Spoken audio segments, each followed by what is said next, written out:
Well, this is an example of what people will bring in when they have a print, a limited edition print. This one happens to be from Lake Winnipeg, a local artist named Guy St. Godard.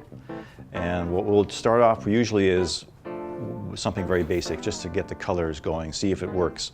So we'll grab something like this. We see there's a lot of mossy green in here. This doesn't quite reflect that, but that's the idea. You basically do a bottom mat, and then you cover that. It's a very intense color. You cover that up, and you calm it down a little bit by adding a white. Now, sometimes that works. Sometimes a little bit too white, and then you throw on a matching frame. Now, that's a typical setup. It's not a lot of creativity. This is what most people will do right off the bat. This is, well, it might work too.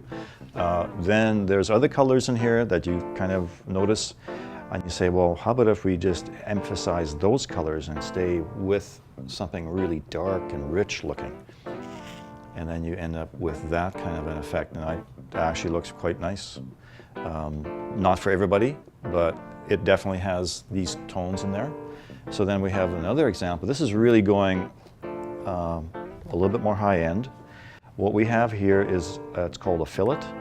And what it does, it takes the place of the bottom mats in this case, and then we take another mat, we put it on top of there like that.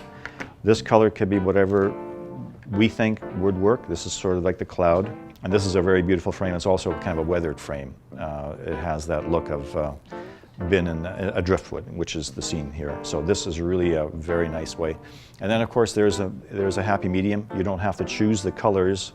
You can kind of just go with a neutral, which doesn't emphasize anything really. It just kind of lets the picture be itself. And right now we're probably going to go with that choice. But that's how that process works.